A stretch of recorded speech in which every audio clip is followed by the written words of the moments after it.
Bienvenue chez Obscurlist pour des podcasts de jeux de rôle dans des univers sombres. Précédemment dans la Madone Noire, nos trois protagonistes ont à nouveau affronté un démon. Nous reprenons après leur rencontre avec cet être extraordinaire et un séjour à l'hôpital pour panser leurs blessures. Bonne écoute de la Madone Noire, épisode 21. Avec tout ce qui vient de se passer, de ce qu'on a vu, la créature, le prêtre bizarre... Et là, on fait quoi? On fait rien, on attend? Si je me concentre sur Sven, Comme de la manne de est-ce que je le vois vraiment comme il est ou pas? Peut-être qu'il y a des petits filaments autour de lui. C'est vrai? Peut-être, ouais. Un peu noir. Je suis estomaqué. Ok, je garde ça pour moi, je le partage pas avec les autres. Moi, je me demande pourquoi il me fixe. Oui, ça, effectivement, mais... je t'ai peut-être fixé là. Mais bon, moi aussi, j'ai des suspicions sur lui. Fils de démon et ange. Il va falloir qu'on éclaircisse ça à un moment. Vous êtes dans la voiture donc, et qu'est-ce que vous faites? C'est une bonne question. J'aurais une question. Du coup, on sait que Magda, elle était entre guillemets spéciale. Entre guillemets, ouais. Ouais. Elle était juste porteuse du pouvoir de l'archange pour enfermer le démon. Ok, mais moi, si je suis son fils, est-ce que quelque chose est passé en moi, du coup? Est-ce que Je sais pas, parce que ça a peut-être été annulé par ton père. Ouais, le fils de qui? Mi-ange, mi-démon, Ouais, c'est ça. Marcus. Je sais pas, faut me poser la question à Erika. C'est une Mais bonne justement, Erika, c'est une de tes amies. Tu la connais depuis longtemps? Oui. Depuis combien d'années tu la connais? Bon, alors, si c'est pas écrit, Non, propriétaire de librairie Mantra. t'as pris Non, quand la librairie? durant ses activités, pendant que j'étais...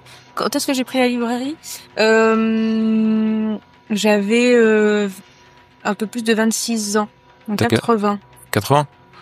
Bah, ça fait une petite dizaine d'années que tu connais. J'avais 28 ans. Peut-être 7 ans, tu vois, quelque chose. Mais t'as confiance en elle, parce que elle a quand même lu le rituel. Elle a vu les mots, les noms qui sont inscrits. Et elle a jamais... Enfin, je sais pas. Je sais pas, justement. Tu sais, toi, Irina, que des fois, les mots des rituels, ils sont dans des langues que vous ne connaissez pas forcément, vous essayez de les prononcer phonétiquement et... En fait, peut-être que... Bah, j'imagine qu'elle a pas su traduire, enfin... C'est pas du latin, c'est pas du... Non, mais j'avoue, je pensais qu'il y avait un certain contrôle dans tout ça, et je me rends compte qu'en fait... Non, c'est pas une science, non, exact. Parce que... On est quand même tous d'accord pour le faire, ce rituel, non? Oui, C'était juste mais notre on a seul fait... espoir. Donc, Non, mais- oui, ça n'a pas fonctionné, et mon objectif, là, c'est de comprendre pourquoi ça n'a pas fonctionné, et qu'est-ce que... J'ai bien compris, j'en suis désolée, mais en même temps, c'est moi qui devais faire le rituel, que j'ai appelé un démon. J'ai appelé Chagidiel. Alors que le nom du rituel, c'était briser les malédictions. Mais oui, c'est pour ça, je comprends pas... en fait, c'est super Ou alors, dangereux de lire un rituel, Ou parce alors que tu c'est peux... parce que ça a été écrit par Philippe Kramer, Bah oui, lui-même qui est un incarné, et qui avait tout prévu depuis des années. voilà. Et qui s'est dit, ça va me permettre de me libérer. Alors pourquoi nous, du coup? S'il nous a manipulés, J'ai pourquoi... pas toutes les réponses là. Je vais faire une question après l'autre. Bah, pour toi, ça me semble assez clair, hein, Marcus. Ton lien avec tout ça, il est filial. Mais vous? Ah bah ça, c'est une bonne question, effectivement. Et pourquoi on est comme ça, maudit, malade Enfin... Bon, moi, c'est moi qui conduis là.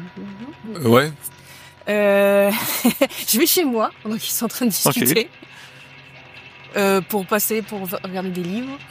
Est-ce que je vais aller chez moi. Est-ce que vous voulez que je vous dépose Je connais pas le trajet, mais tu vois si c'est sur Oui. le trajet. Je veux bien que tu me déposes chez moi j'ai besoin de dormir. Et toi, Sven? Chez toi ou l'hôtel? Chez moi. Chez toi, ok. Non, moi j'ai vraiment le sentiment qu'il faut continuer. J'ai pas envie de rentrer chez moi et j'ai pas envie de dormir. Je préfère t'aider à trouver quelque chose si je peux. Oui, il y a des ouvrages qui sont tout à fait lisibles par des initiés. Ok, faisons ça. Donc tu déposes Marcus non loin de son appartement. Je m'arrête pas devant. Et Je ensuite, sais qu'il n'aime pas que je me garde devant chez lui. Non, mais en fait, sur le chemin, c'est facile que il est à ça, 50 mètres d'un embranchement, c'est sens unique, donc voilà. Tu le déposes au moins de chez lui, et ensuite, tu te diriges chez toi pour prendre avec Zen. Voilà, et puis je lui montre ma bibliothèque, le rayon ouvrages occultes, et je lui donne quelques titres qu'il faut chercher. C'est classé par ordre alphabétique. Donc vous les prenez avec vous pour aller voir Erika, c'est ça? Oui. Ok. Je préfère qu'on soit tous ensemble. Donc faire ensuite, les mêmes recherches. peut-être tu prends un encas aussi et que tu partages avec Sven parce que vous avez une sacrée faim, et vous dirigez ensuite vers la librairie Mantra. Toi, Marcus, tu vas chez toi. Ok. Donc ton chien est à l'hôtel, hein? Oui. Et là, tu vas chez toi. Oui. Ok. Je suis un peu perturbé, effectivement, il faudra que j'aille le récupérer. Donc tu vas chez toi et tu es attentif à des trucs, pas du tout. Je suis fatigué, je m'en fous. Tu t'en fous. Okay. Bah tu vas chez toi. Okay, je rentre chez moi, je bois un verre d'eau, je prends un cacheton, je me couche. Ok. Vous êtes arrivé à la librairie Mantra, Sven et Irina, et il y a Erika qui vous ouvre, qui met le carton sur le fermé au niveau de sa librairie pour être sûr que vous puissiez être tranquille. Et elle dit Irina, j'ai commencé à sortir des livres, etc. On était dans le hall de ton immeuble, et prends une chaise. Assieds-toi. Cette fois-ci, tu vois là que je suis, je pense que c'est la fatigue. Cette fois-ci, je suis sûre que je dis devant Sven que j'ai pas halluciné, hein, parce que Sven et Marcus, ils ont vu la même chose que moi. Tout d'un coup, on s'est retrouvés ailleurs. Et je vais essayer de... On a vu des choses très très étranges. Heureusement que t'es là et qu'on peut t'en parler, parce que ça devient compliqué. Si on parlait de ça à d'autres gens, on se ferait... Bref, internés, quoi. Passer pour des fous. On s'est retrouvés dans un endroit extrêmement étrange. Il y avait une créature... une sorte de guêpe géante avec un visage à moitié humain qui se faisait dévorer par des vers. Ça ressemblait à ce qu'on avait nous. Enfin bref. Et ensuite, il y a eu une immense créature humanoïde de 2,50 m, la peau pâle, translucide, des organes violacés, une langue anormalement longue, avec une puissance immense, qui a agressé Sven et Marcus, qui a cassé la clavicule de Sven, c'est pour ça qu'il a le bras en écharpe. Et ensuite, alors qu'on pensait que notre heure était venue, il nous a demandé de nous soumettre aussi avec une voix très puissante, ça nous a comme paralysés. Et à ce moment-là, il y a les 3 femmes ensanglantées, décharnées là, qui sont arrivées, qui ont tué Malheur, Kramer et Pogodine. Et à ce moment-là, le sol, comme des plaques tectoniques qui montent, qui se fissurent sous nos pieds. Et on est revenu à la réalité. Et là, il y avait une sorte de prêtre orthodoxe. Mais j'ai vu que, en fait, il avait une double apparence. Que dans ce monde, il était prêtre orthodoxe, mais qu'en fait c'était lui la créature de 2,50 m qui nous avait agressés. Et là il nous a raconté plein de choses. Il nous a dit qu'il s'appelait Ivan Chesenko, qu'on s'est noté, qu'il avait été choisi par l'archange de la Russie, évidemment qu'il était un serviteur de Dieu, mais qu'est-ce qu'on appelle quel Dieu, tu m'arrêtes Marcus si je dis des bêtises, qu'on avait la marque, mais qu'on n'avait pas la puissance, la marque de Chagidiel, que en gros le prince démon Chagidiel, son essence ou son pouvoir a été divisé en 3 parties, mis dans 3 enfants qu'on appelle des incarnés, des enfants qui sont devenus grands et qui sembleraient être Philippe Kramer, Sacha Pogodine et Anton Malheur, Et que moi, enfin nous, mais moi, puisque j'ai réalisé le rituel, quand j'ai réalisé le rituel, je n'ai pas brisé la malédiction. Enfin, si, j'ai brisé la malédiction des incarnés, c'est-à-dire que en tuant les enveloppes charnelles, je visiblement libéré les 3 essences de Chagidiel dans notre monde. Et que donc, eh bien, nous avons ces 3 incarnations à trouver, à détruire, pour détruire également le prince démon Chagidiel et ne plus avoir notre infection qui se propage. Et je me suis dit aussi, je tends le bouquin, Le pouvoir des rêves, je me dis, ça se trouve, comme c'est Philippe Kramer, comme disait Marcus, comme c'est Philippe Kramer qui a rédigé ce rituel, peut-être il savait, il cherchait des victimes comme nous pour peut-être, je sais pas, c'est pas celui qui nous a donné la maladie, mais oui, qu'on serait malade, qu'on chercherait une solution et que on réaliserait ce rituel, et comme on n'a pas su traduire les incantations, en fait, c'est pas un rituel pour briser la malédiction, enfin, c'est un rituel pour libérer un incarné. Parce que c'est un rituel pour faire venir Chagidiel. J'ai pas compris comment les incarnés étaient dans ces hommes-là. Tu t'en souviens, toi, Sven ? Oui, le petit prêtre là, chez Zenko, il nous a dit que c'était un allié à lui qui avait dissimulé ce démon dans 3 enfants. Au moment où Magda devait servir à le bannir ou l'enfermer. En tout cas, on se retrouve avec un rituel qui était censé nous guérir, pour lequel on devait trouver 3 hommes et faire 3 cercles, qu'on a réussi à faire, et on se retrouve avec 3 incarnés qu'on ne connaît pas, on ne sait pas où ils sont, on ne sait pas à quoi ils ressemblent, il faut qu'on les retrouve, qu'on les détruise, puis qu'on fasse appel au pouvoir de ce prêtre pour bannir un démon. Là, ça commence à devenir n'importe quoi. Et je m'assois et tu disais que Kramer et tout ça, ils avaient peur de vous. Quand on les a vus au gala, ils nous ont... Alors je sais que c'est pas grand-chose, mais on a eu tous les 3 la même impression. Et ils nous ont regardés avec méfiance. Comme si on était une menace. Oui, ils semblaient effrayés, effectivement. Et pareil, quand on les a trouvés, effectivement, ils étaient comme par hasard tous les 3 dans ce sous-sol, là, dans cette pièce. Et ils nous ont regardés avec inquiétude, comme s'ils savaient ce qu'on allait faire. Mais peut-être que... Tu as raison, j'allais te le dire, Irina, peut-être que le rituel est... Peut-être qu'il y a un truc caché à l'intérieur et il fait pas ce qu'il est marqué pour... Ce à quoi il est destiné. Ouais, ça, je confirme, ouais.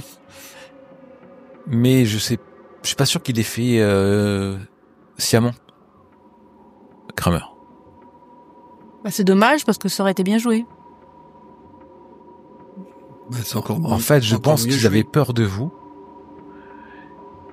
et que parce que j'ai relu un peu le rituel et en fait ils avaient peur de vous et peut-être qu'ils craignaient ce que vous avez fait, mais ils savaient pas pourquoi. Et c'est pour ça qu'ils avaient juste peur de vous. Comme ça, ce qu'on a fait, on n'avait rien fait avant de les voir au gala. Ce que vous avez fait cette nuit. Peut-être qu'ils pas le savoir. Vous voyez l'avenir.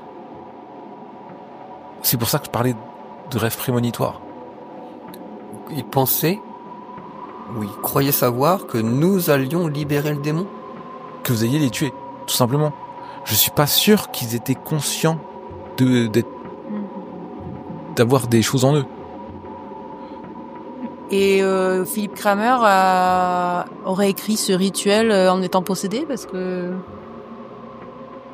il a quand même écrit un faux rituel pour libérer Chagidiel.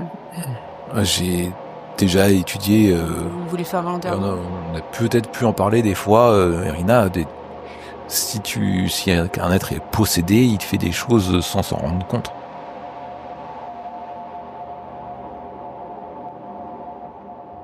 Mais c'est peut-être que c'est Chagidiel qui est derrière tout ça. Il faudrait peut-être que je regarde un petit peu ce que je peux trouver sur cette... Moi aussi, j'ai amené quelques bouquins. Vous l'aviez pas encore fait, pourtant ça fait partie du rituel, Chagidiel.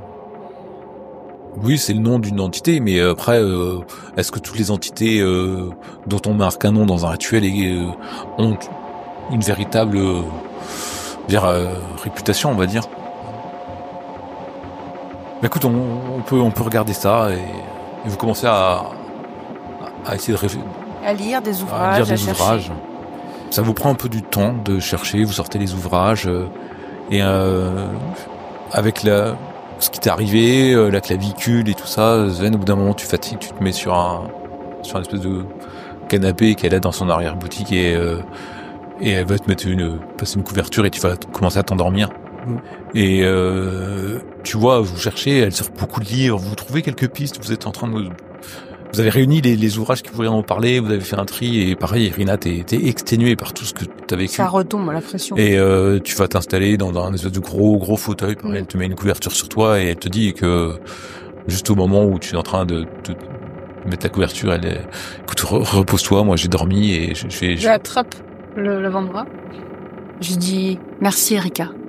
Merci de nous aider et d'être notre allié. On n'a pas grand monde qui puisse comprendre un peu ce qu'on vit. Et puis je ferme les yeux. Elle te regarde, mais c'est complètement naturel, Irina. Elle passe la main dans tes cheveux en même temps qu'elle te met et elle va s'occuper de ses ouvrages. Et vous vous réveillez longtemps après. Toi, Marcus, t'as pas rêvé. T'étais complètement stone dans le truc. Tu te réveilles, il fait froid chez toi. T'as très faim et t'as une bonne migraine. Et on est plutôt vers 5-6 heures du soir. D'accord. T'as une bonne migraine, il fait froid chez toi, peut-être t'avais mis le chauffage en mode astronomie, quoi. Et voilà, donc il fait très froid. Je vais me prendre un takeaway, un truc, je pense que... Sven et Irina, vous vous réveillez pareil en fin de journée. Et quand vous vous réveillez, vous sentez l'odeur du café et peut-être un gâteau ou d'un truc comme ça ou qu'elle a acheté et elle a tout mis sur la table. En fait, elle a mis quelques ouvrages et puis elle vous regarde les mains sur les hanches. J'ai trouvé 2-3 trucs, mais pas. Je sais un peu plus ce qui c'est Chagidiel et j'ai peut-être des théories, mais voilà, c'est tout ce qu'on a pu. Chez Zenko, j'ai rien trouvé du tout sur lui. Je sais pas si. C'est étrange. Vous voulez qu'on attende votre camarade ou? Non, dis-nous et puis on lui répétera. Bien, en tout cas, je vous ai préparé du café à manger et donc sur ma table. Et vous vous attablez, et vous prenez un café et vous mangez. Toi, qu'est-ce que tu fais pendant cela, Marcus? Donc moi, je vais prendre une douche, en aspirine, et je vais partir chercher à manger, en ayant au préalable lancé le chauffage. Et je vais prendre quelque chose à emporter tout en allant payer la dernière nuit d'hôtel et récupérer mes affaires et mon chien. D'accord. Et ensuite, je rentrerai chez moi, manger. En sortant de l'immeuble et en te dirigeant pour aller t'acheter un truc à manger au truc du coin, tu passes comme ça dans la rue, tu marches, il fait un peu froid, t'as remonté ton col et tout ça. Puis tu t'arrêtes, t'as un sentiment bizarre. Tu retournes ta tête quelques pas en arrière et il y a des cartons qui sont là. Fritz, posés. Mais Fritz c'est pas là. C'est son endroit, il est là d'habitude. Ça m'attriste beaucoup, parce que ça fait longtemps que je l'ai pas vu. Je l'ai un peu délaissé avec tout ce qui s'est passé dernièrement. J'essaie un peu de fouiller le coin où il est, si je vois pas quelque chose qui pourrait m'aiguiller. Ouais, tonton, touche pas, touche pas. Fritz? Alors en fait, il y a un endroit, c'est dans un recoin, dans une petite ruelle, il y a une espèce de tente qui a été mise, c'est des sans-abri qui vivent là, et tu vois un gars qui sort complètement hirsute avec une barbe dégueulasse, un vieil impère, et il te montre du doigt, il a une bouteille de gnôle à la main. Touche pas à ça, c'est pas à toi! C'est à Fritz. Il est où, Fritz? Ouais, c'est à Fritz! Tu connais Fritz? Bien sûr, c'est un pote. Il est où, Fritz? Eh ben... je sais pas trop. Bah, ça fait combien de jours que tu l'as pas vu? Ben, il y a quelques jours, peut-être une semaine, je sais pas trop. Tu comprends qu'il a du mal à compter les jours. Il y a des gars qui sont venus et ils ont commencé à discuter avec lui et à coups de clé à molette, quoi. Donc. Purée. C'est un bon gars, Fritz.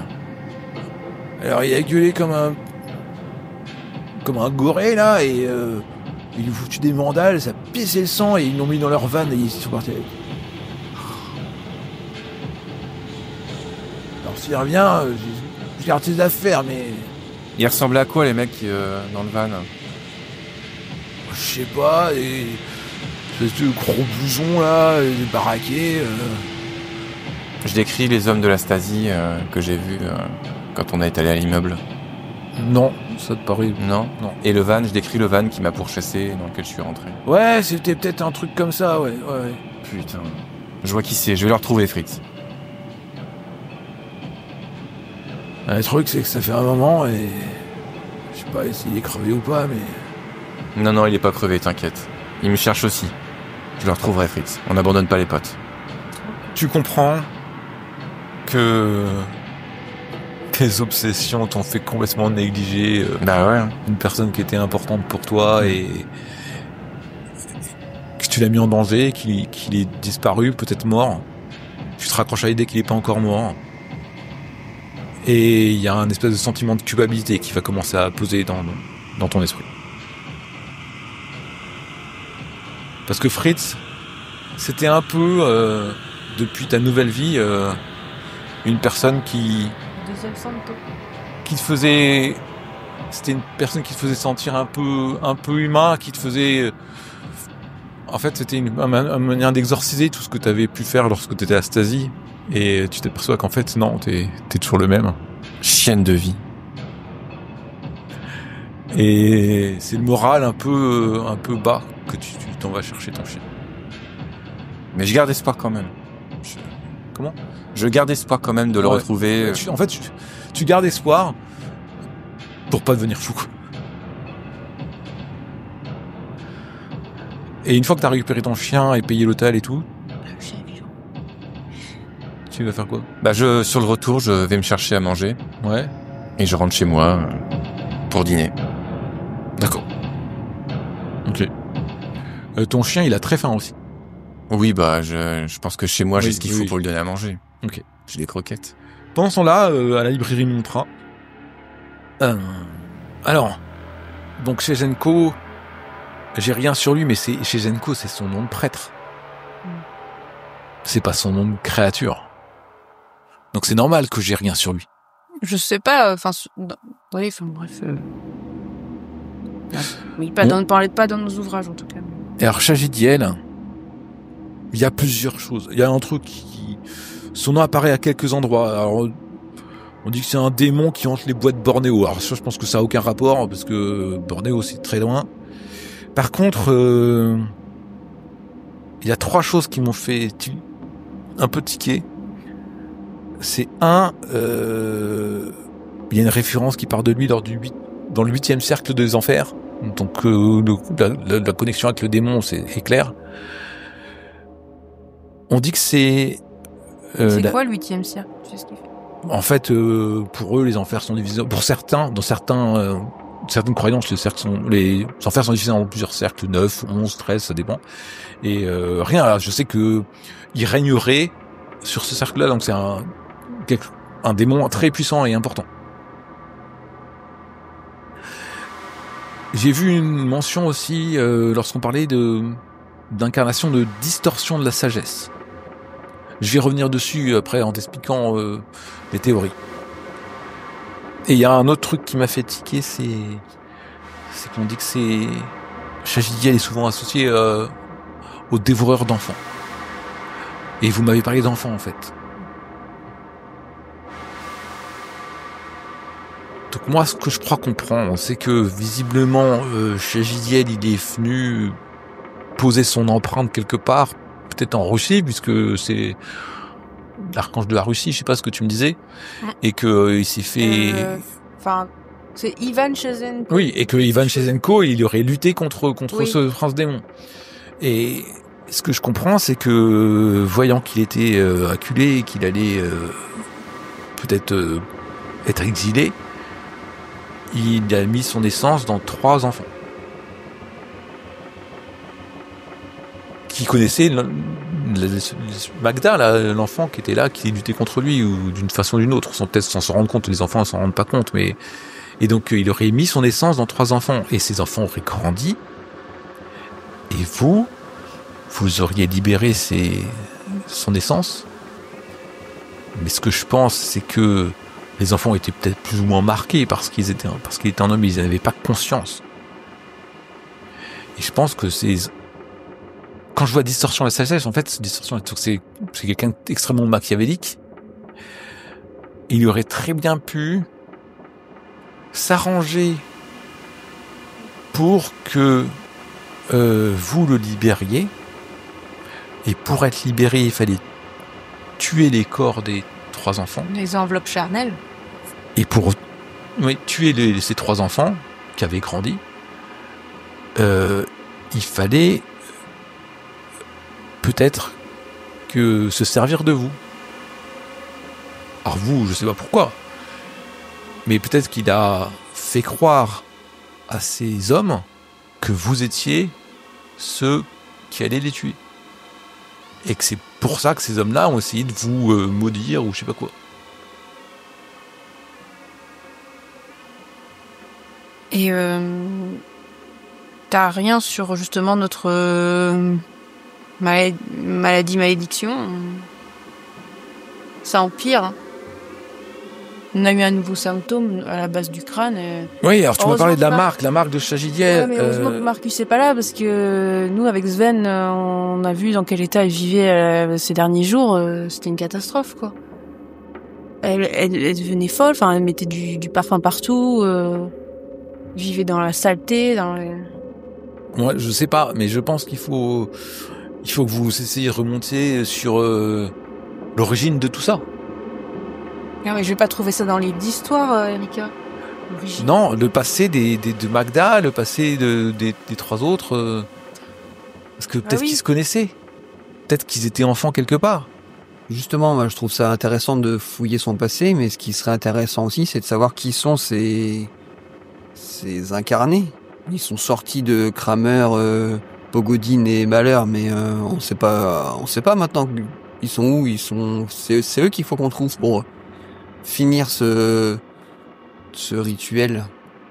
Oui, sans doute, mais... Pour une fois. Alors, j'ai l'impression que d'une façon ou d'une autre, ils ont pu influencer les Pogodin, Malheur et Kramer. Qu'on trouvera leur... Ils ont peut-être influencé Kramer dans l'écriture. Et ça dépend.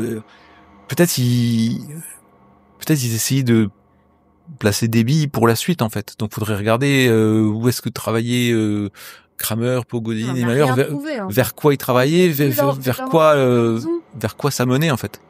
Et est-ce que tu peux prendre des renseignements, Sven, sur... Bien sûr, j'ai tout un réseau d'amis influents. Eh ben, je veux bien que tu recherches sur mon ex-mari. Quel rapport? Parce qu'Andreas Müller, il était au fameux manoir. Là, quand on a fait le rituel. Et alors? Bah, peut-être qu'il est lié à des organismes sectaires ou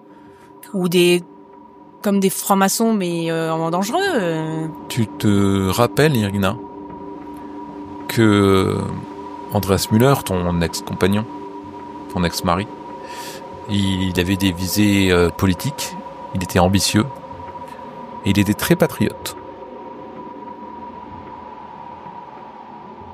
Bah, écoute, si tu penses que ça peut nous aider, je vais poser la question.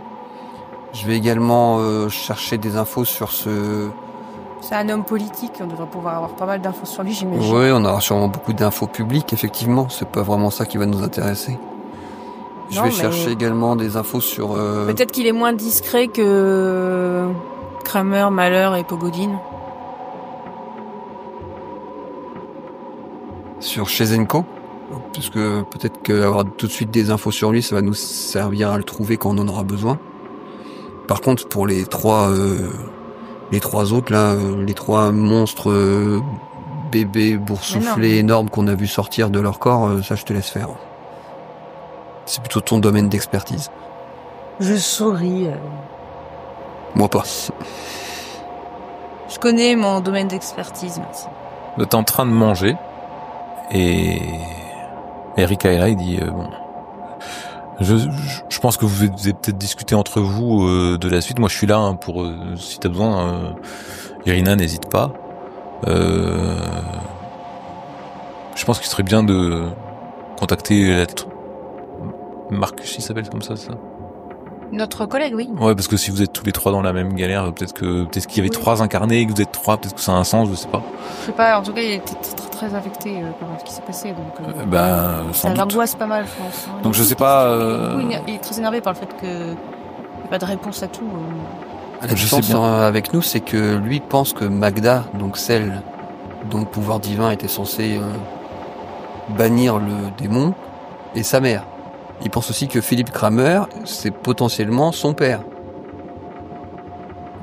À mon avis, il faut remonter le passé de Magda. Et il faut voir... Parce que les incarnés, les trois créatures-là, elles vont prendre possession tangible dans notre monde. Il va falloir que ça soit pas les bouseux du coin. Ils ont dû se faire créer une identité, se créer un métier ou une occupation, et ils avaient besoin, ils veulent du pouvoir et ils ont besoin d'argent. Mais je comprends pas, ils créent une personne comme ça. Ils vont naître genre à 30 ans. C'est ça. Je pense que à vous trois, vous pouvez peut-être beaucoup plus avancer que moi. Moi, je peux vous aider sur tout ce qui est occulte et mystérieux, mais... moi aussi, Et puis... Le reste... Irina, tu m'as dit ce qui s'était passé un peu à la soirée d'hier soir. S'il y a eu des morts, si la police intervient, je sais pas à quel point vous êtes en danger. Je pense qu'il faut qu'on quitte la ville. Je sais pas si vous êtes directement recherché par vos noms ou si il faut faire des identités. Enfin, Marcus, j'en sais pas, des faux papiers. Je sais pas. Enfin bon, après faut peut-être trouver. T'es peut-être pas obligé de quitter la ville. Il faut peut-être trouver une planque ou quelque chose comme ça. Garder le contrôle.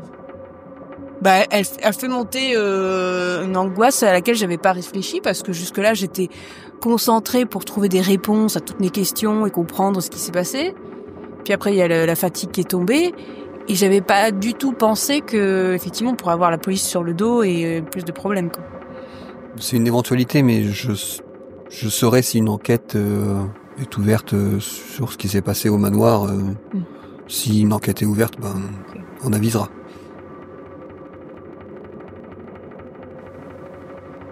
Je crois que je vais fermer ma librairie pendant quelque temps. Enfin bon, moi je suis avec vous, hein, donc ouais. Je vous trahirai jamais, et je vous aiderai du mieux que je peux, quoi. Vous avez déjà bien aidé à libérer ce démon. Merci. Et ainsi se termine La Banane Noire, épisode 21.